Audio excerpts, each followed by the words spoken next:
So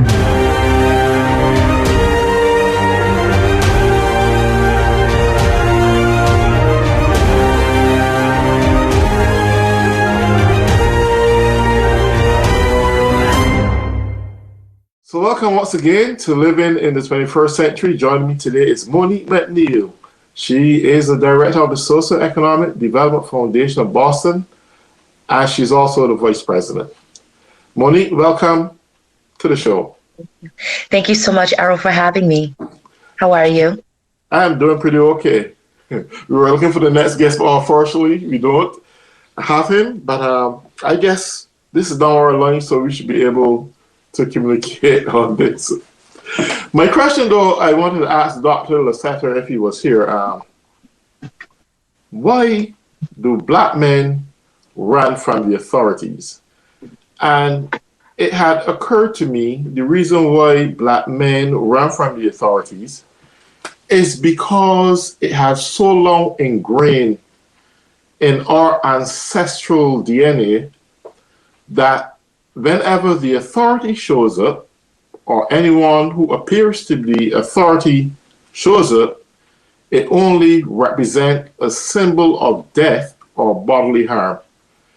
That's where we had the history of lynching to Black folks. And when Black folks runs from the authorities, they're not so much running because they're not just running simply because they feel the authority is there to preserve and to protect. There is that inner feeling and psychological impact that they're coming to do something wrong. Whether you are guilty of a crime or guilty of an offense or not guilty of anything, that's the first feeling that Black folks get whenever the authority shows up at their doorsteps. Now, I just don't want to blame the entirety of the police force. I believe genuinely that the police force nationwide is good, but I believe on every force, every unit, there is a bunch of rascals who doesn't mean well, who hide behind the image of police uniform and what it stands for, and what the law stands for, and bring distraction onto Black folks. What is your take about this, Monique? I would say that you're absolutely correct. I think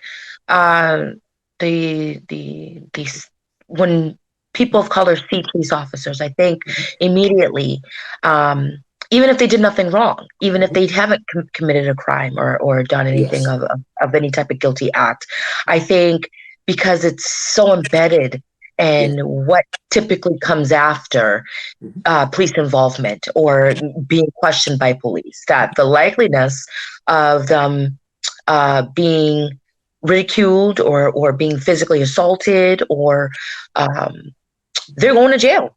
Those likeliness, the percentage of that likeliness is much higher.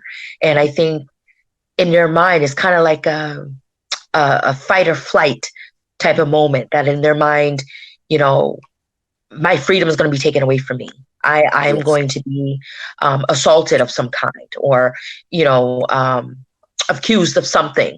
And that does lead to them wanting to flee. And it's that narrative, it's the whole system that really needs to be revamped. It needs to be taken down and revamped. And yes, there are good police officers out there. I'm not going to, you know, say that there's a bash against, you know, those who wear the uniform, because I've had the pleasure of going to school with some really wonderful officers and who are close friends of mine. However, that is a very small portion, a very small slither of the pie when it comes to looking at the system in its totality. And the abuses that has been endured by their hands, by those of color, by those of, you know, Black and brown.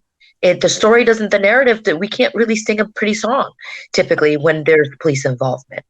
And we got to do better as a system to really change that narrative. And like you said, like I said, the whole system has to be revamped. It has to be torn down. It has to be Absolutely, absolutely. I mean, really think about it. Um, we had a 1964 Bill of Rights passed. It should have, and I use the word should have, the bill that just wipe out the Jim Crow years. It was the bill that was to wipe out the equal and segregated laws of this country. And when you think about it seriously, really ponder for a moment and look. You have the Senate, you got Congress, you got the police forces, which represents the totality of the system. And why is it so difficult to make a law that clearly stipulates you cannot shoot an unarmed person? Whether they are running to or running from, they should not be shot. If you shoot an unarmed person, you are guilty of murder in first degree. Think about it. If two people on the street get in a tangle, one shot the next one and kill them, they will get off, not really get off, but they probably get charged on manslaughter or second degree murder based on what the defense come up with or the prosecution, whatever they comes up with. But they pays a price, right? Now, a police in the same context shooting a person who is unarmed, why should he or she pay the price? I mean, are they above the law? Are they the judge, jury, and executioner? I think it's unfair that people should be murdered and the system pretends it doesn't exist. The black folks go out there and they march and protest against these issues, and the march settled down after a few weeks, and everything go back to normal till this situation pops right up again. And then you do the same thing repetitively again, and senators pretend that this doesn't exist. They're the ones who make the law. Those are the ones we put in power and empowered to represent equality for all. And I'm not going to get here and blame the everyday white man and white woman and black man and black woman for racism. I see that white folks and black folks learning to live, learning to get along with each other on an everyday level. I'm not saying that the color consciousness doesn't exist. It do exist. But the level of racism, even though it's there, it's coming down to a minor scale. But it is propped up in the system from the Senate through Congress and the police forces to keep this thing spiraling out of order. Of course. You know, and that's the painful part about it. Well, yeah, unfortunately, you know, we have to acknowledge that currently there's two justice systems here in America. And unfortunately, that is the case. And that's what we need to really take a look at, that, you know, there are two separate standards. There's two separate protections under the law. And, you know, those are things that we really have to push to be changed. There's, you know, in the answer to your question, Errol, why is it so easy for a person of color to be gunned down or to be murdered by police so easily? It's because our lives are not seen to be of value. You know, when we look at something with value, or we value its worth, or see it as an equal, we treat it as such. Like that good old saying our parents would say, you treat others the way you want to be treated. Right. There's something about the color brown, our color, especially men, particularly men, that is frightening or is threatening, or, you know, whatever the case may be, which is leading to these unjustified killings of Black men and women. I think it's something that, needs to be dealt with during training. I think we need to, like I said before, to tear down the system and really take a look at those that we give the authority Right. To take a life. It comes down to the training, and I'm not sure if training should include nothing but big black men should really be the ones to train these officers, and that they work one-on-one with these trainers. These are thoughts that I just had in my mind, when I think about these things. Well, what can we do to change, to resolve, to rectify this issue, this system in America? And in my mind, like I said, maybe if we hire and have police officers, potential police officers, be trained by only black men, big black men, tall black men. And so that way it can kind of, I laugh, but it's funny, but it's not funny, but so it can take away the stigma or the fear that people have. I think it also comes down to take away the immunity that is given to police officers. I think if we held police officers with individual accountability, because at the end of the day, it always comes down to accountability.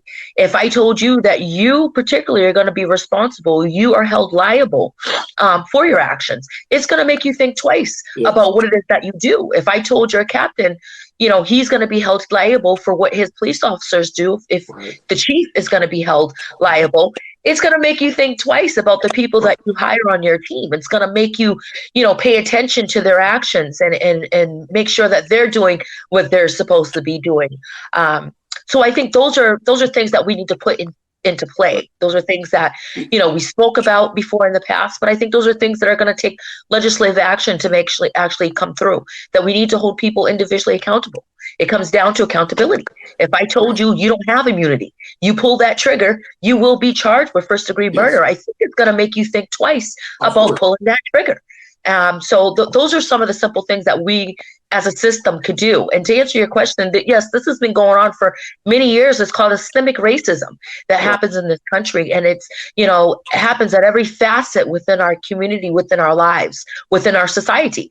There's, racism within the job market. There's racism within education. There's racism against housing. There's systemic racism against financial gain and accessibility.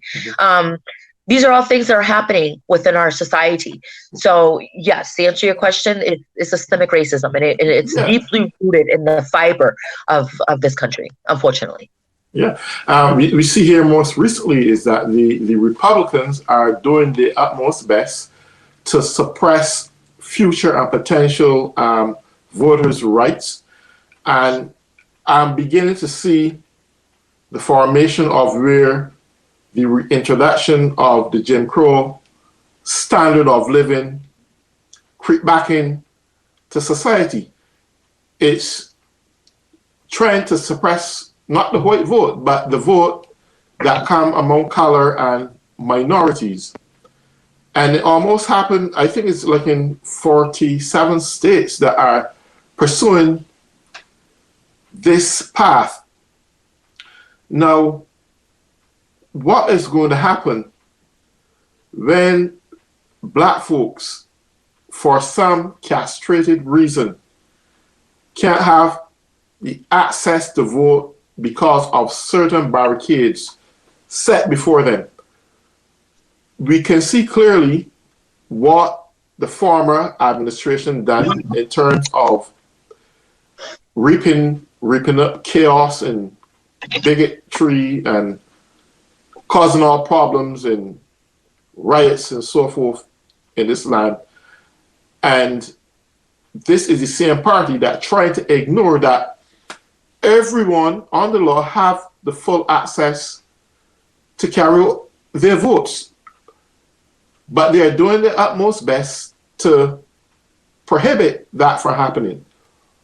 Where do you see we going from here? What do you think is going to be the future of our democracy?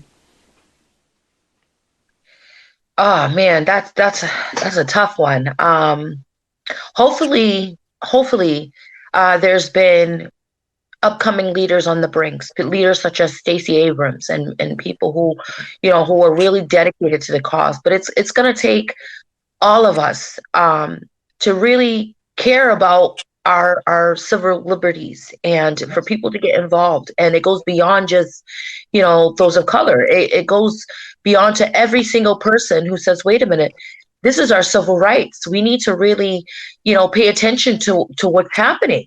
We really need to come out even more so and vote and make sure that our voices are heard and to challenge those legislators who are trying to take this away from us. I think I think what happened was that they saw how astronomical when people come together and vote, how things can happen and how the power is within the people. And so what better way to disrupt that power is to take away our voice. And we need more people to understand that voting is essentially our voices. And it's so important. It's a dire situation that we all have to address. We all have to care. We all have to understand that it affects democracy. Yeah. And like Martin Luther King said, an injustice or an act against our civil rights anywhere is a threat against us all. And I think that's what people need to understand. But it's scary. It's a real scary situation. And, you know, especially those southern states, it's a real scary situation. I mean, when you think about it clearly, this whole issue here with trying their utmost best to remove Liz Cheney from office simply because she stood up for what she think is right, and it don't seems that what is right is right. It seems like what is right is wrong, and because what is wrong is right. And that is the path that the Republican Party want to follow in and pursue. Correct. If and when should this happen, we can state for a fact, and we don't need a rocket scientist to analyze this. We can state for a fact that our democracy is in shambles. And I always said to have the trace elements of dictatorship existing in a democracy is worse than dictatorship itself. That is what I see creeping its way in a very diplomatic way as they try to remove Liz Cheney from her seat or her office or her position. And should that happen and they get the upper hand, it leaves to wonder what is going to happen in a future election, general election, knowing what the last general election had capitalized on lies. Could you imagine the promotion of lies and over 70 million people, assumingly, promoting those lies? Where would America be? It's not about just divided. It won't be just about being divided as America. We can justifiably say that the nation we know that stood for democracy and democratic principles had been now lured to a victim of dictatorship. How do you view this in this case? Well, you know, to agree with you, Errol, we are in a democratic crisis. There's no way to really put it. It is a crisis, and it's something that, you know, like I said before, it's scary to think about. It's scary to think about how, you know, a party can really put you out or have everybody turn their back against you because you stood up for what is right. Mm-hmm. It's this asinine, backwards thinking system that really leads to turmoil. And that's all that it has done for the past, you know, going back in the last administration for the past 4 years during that administration. It's real scary to just think about what this could mean. Mm-hmm. And it's like I'm lost for words when I think about how we are really still stuck in this limbo of lies and hatred and, you know, cynicism and just just ugliness. It's like it's hard to even. It's shameful. It's Yes. for somebody like me who really appreciates democracy and has studied, obtained my graduate's degree in this field and really believe in this process that can work. To see it thrown into shambles and to see it ripped apart um, by party lines and by the lies, and there's just I I'm just lost for words. I honestly am Yeah, lost for words, I can and I'm imagine. nervous about what will happen. I'm Yeah. nervous about what will happen if there's not enough people who are going to stand up. If there's not going to be enough Liz Cheneys to Right. stand up and say, no, wait a minute, that's not right, or I'm going to stand up to voice what is right. It's scary when you can't voice your opinion and be heard and be respected. For minorities in our country right now as we speak, do you think the call is to more um, urge minorities to pursue the highest level and order of education that they possibly can? Because education is power. And I still find that in some projects, there's still a lot of violent behavior going on among our black communities. And that is a path for law enforcement to leverage what they want to do in black communities, whether it's to gun them down or do something to cause bodily harm when not necessary. Um, how is there? Do you think there should be some kind of measure of programs put in place to um, get black folks and minorities think a little bit different about themselves? Now, I know we are doing well. I know that there are a lot of black people who are trying to grasp the best out of life, trying to educate themselves, but there are twice as much who are victims to the system, who are victims to a lot of prisons around this nation that shouldn't even be in prison, that was given a lot of given prison sentence that other folks of other colors wouldn't get.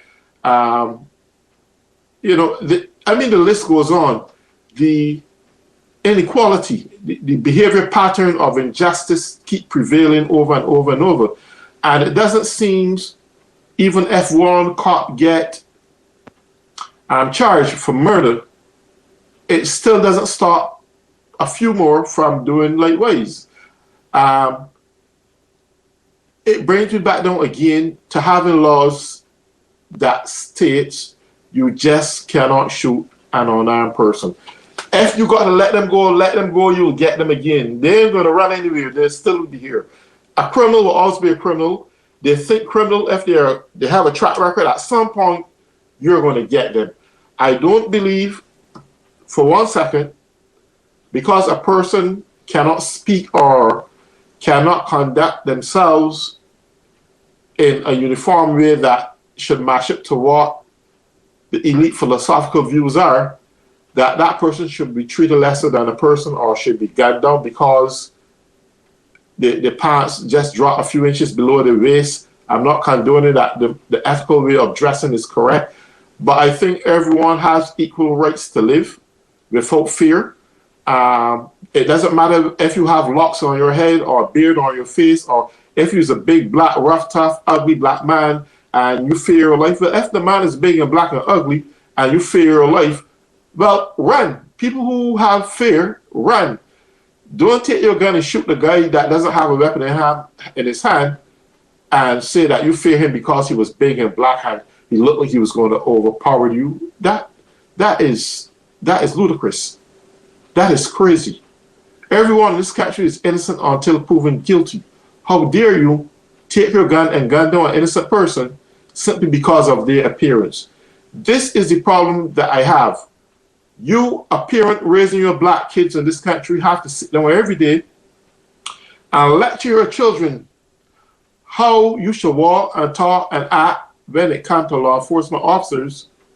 And then another elite and another class of folks, white folks, can say whatever they choose to say, and nothing comes out. I saw on a YouTube program picture already where a white woman was pulled over by a cop, and she raised her hand and said, "Please don't shoot me, don't shoot me." And the cop said, "I'm not going to shoot you. We don't shoot white people. We only kill the black ones." And I believe that's a philosophy with some law enforcement officers on every unit across America. And I think the captains and those who are in charge of their units, if a law enforcement personnel has more than 2 complaints for criminal activity or beating up on someone when it shouldn't be, that person should resign from the force. They should not stay on the force. This path of destruction to humanity shouldn't be, simply because of one color of the skin. The 21st century. And I can imagine 200 years ago, 204 years ago, when black people were looked at as animals when they were brought down from Africa and treated like animals. Mm-hmm. This is the 21st century. We got doctors who are black people. We have lawyers who are black people. We got economists who are black people. We got some of the greatest elite educational people on the planet right here in the United States of America that are black. We are human beings, share the same blood. We speak alike. We eat and drink alike. Why the color of our skin make us a victim to be killed? This has to stop. The Senate has to pass a law at some point that you can't shoot unarmed people, period. I don't care. Look, the symbol of a gun represents death, and who has that gun in their hand is carrying death in their hand. A gun was designed to kill, period. Nothing else but to kill. And we must understand that. Correct. It really should be the last result. It should be. The last result.